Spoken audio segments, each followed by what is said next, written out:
Hello friends, welcome to my channel teaching by Ansari. कैसे हैं आप लोग? आई होप आप लोग अच्छे होंगे और अच्छे होना भी चाहिए। तो आज स्पीड एंड टाइम का एक सवाल यहाँ पे दिया गया है जो बहुत इम्पोर्टेंट है और इस तरह के सवाल पूछा जाता है। थोड़ा सा समझने वाला भी सवाल है, इसी तरह का एज इट इज़ पूछा भी जाता है।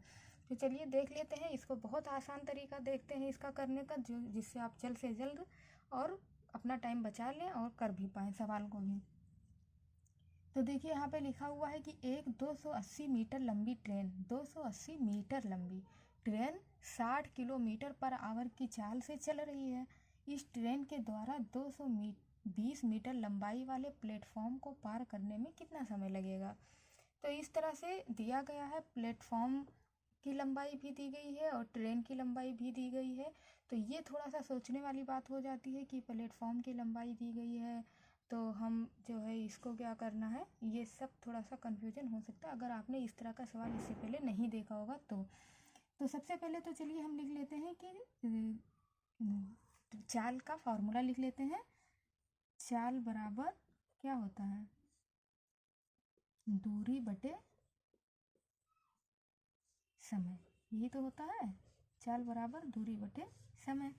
तो हम इसको लिख लेते हैं। एक 280 मीटर लंबी ट्रेन, तो जो ट्रेन की लंबाई है और जितना लंबा ट्रेन का क्या है, प्लेटफॉर्म है, उन दोनों को हम क्या करेंगे, ऐड कर लेंगे।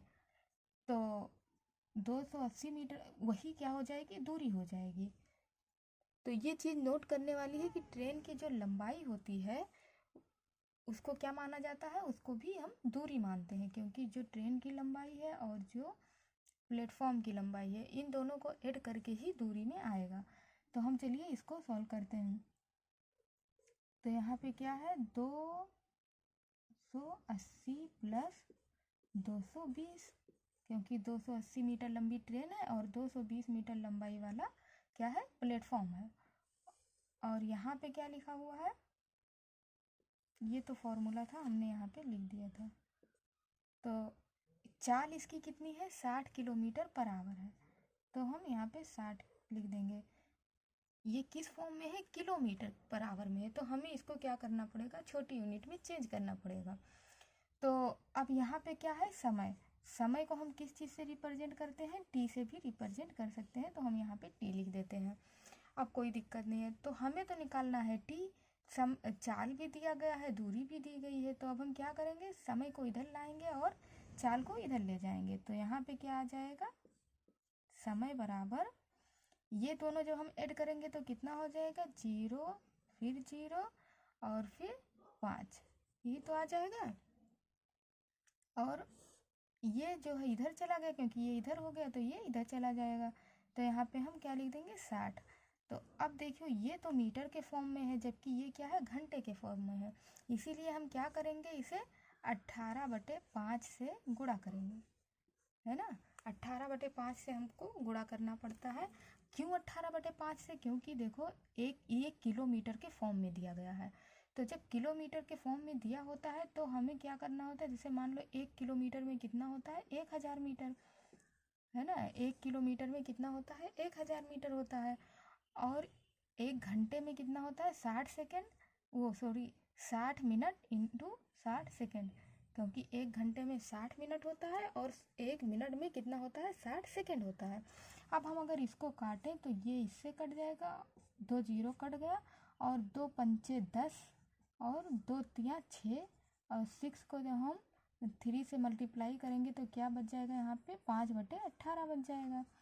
तो इस वजह से हम 18/5 से गुणा करेंगे। अब अगर ये 60 ऊपर होता तो हम क्या करते, ये क्या दिया गया है, ये चाल दिया गया है ना, किलोमीटर। तो जब ये ऊपर होता तो हम 5/18 से गुणा करते। यहाँ पे चाल नीचे दिया गया है, इसीलिए हम 18/5 से गुणा कर रहे हैं इसको।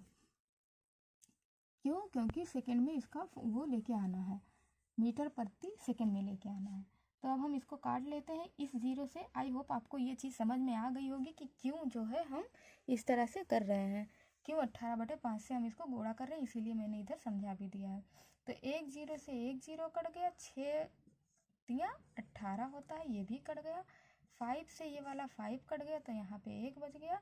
तो यहाँ पे 10 और 3 10 और 3 को जो हम गुणा करेंगे तो कितना आ जाएगा, 10 तिया 30, 30 सेकेंड।